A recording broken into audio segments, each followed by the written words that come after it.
Isang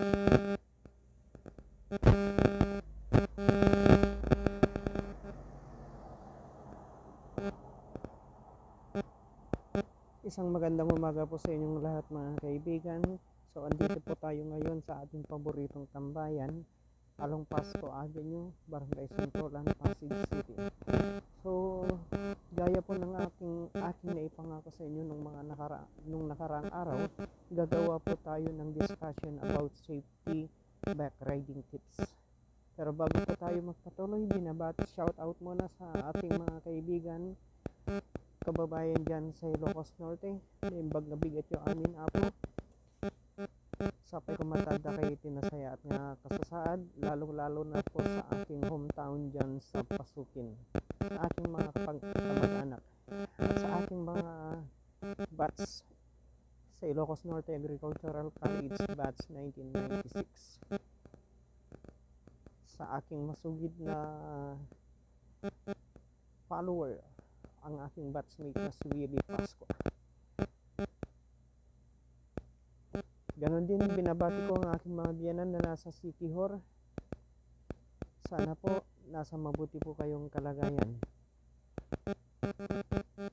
So ang ating magiging discussion po ngayon, gusto ko lang pong liwanagin na hindi po ito official stand ng platform na aking kinabibilangan. Ito ay base lamang sa aking karanasan as motorcycle rider for 5 years now. Okay, so ang ating magiging discussion, hatiin po natin sa tatlong bahagi. So ito po yung bago sumakay ang pasahero, habang nakasakay ang pasahero, at bago bumaba ang pasahero. So simulan po natin sa rule number 1. Rule number 1 po, bawal po ang inaantok. So, palagi ko pong tinatanong sa aking mga pasahero, lalong-lalo na po kung na-pick up ko po sila sa isang malapit sa mga business district, gaya ng Ortigas, Eastwood, na may mga BPO industry. Kasi, for sure, paglabas nila sa trabaho, lalong-lalo na po yung mga panggabi, inaantok po ang mga yan kasi galing din po ako sa isang BPO company. Nagtrabaho din po ako as call center agent for almost 5 years. Shout out po sa mga taga-Sitel. Hello po. Dati po ako agent ng isang telco account.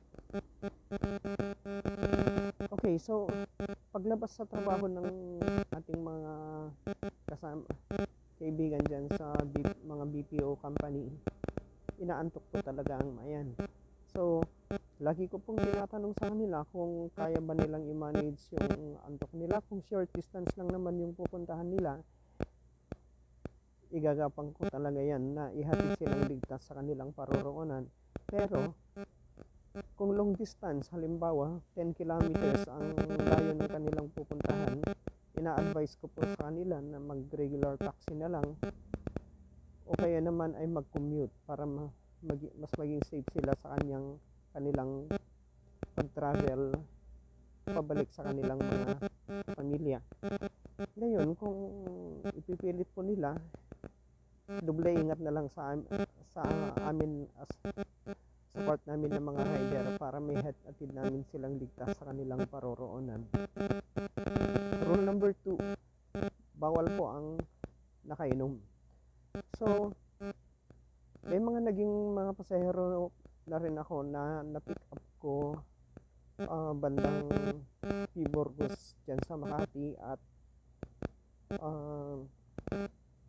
dito sa Quezon City, Tomas Morato. So, yan ay mga lugar kung saan maraming beer house at sa mga inuman po dyan, kainan. So, lagi ko rin pong tinatanong sa kanila kung nakainom sila, o kung nakainom man, kaya ba nilang i-manage ang kanilang sarili na hindi matumba o kaya hindi antukin along the way. Kung kaya naman nila, kung sabihin nilang kaya nila, igagapang kulit yan upang may hatid ko silang ligtas sa kanilang destinasyon. Again, kung long distance yung kanilang destination, let's say 10 kilometers again, ina-advise ko na sila na mag-regular taxi na lang sila o kaya naman ay mag-commute para mas lalo silang maging safe sa kanilang paroroonan. Kasi ang safety along the way ay hindi lang pananagutan po ng rider yan. May obligasyon ding dapat gampanan ang mga customer. So kayo po ang higit na nakakaalam kung ano po ang kondisyong physical ng inyong sarili, kung kaya nyong mag-travel, kayo po ang higit na nakakaalam. So let us know para sama-sama tayong maging safe sa ating gagawing pag-travel. May nag-book na rin sa akin dati dyan sa Makati. Pagdating ko dun sa pick up location, talagang kita ko hindi na niya kayang mag-travel using motorcycle taxi. So nag-advise ko sa kanya na mag-regular taxi na lang para maging safe siya sa kanyang paroroonan. So ginawa ko, kinancel ko yung booking. So that's it muna mga kaibigan. Abangan nyo pa po ang aking ibang susunod na mga video para sa ating discussion, which is back riding safety tips. So bago ko po tapusin ang video nito, isang pagbati sa aking batchmate na si,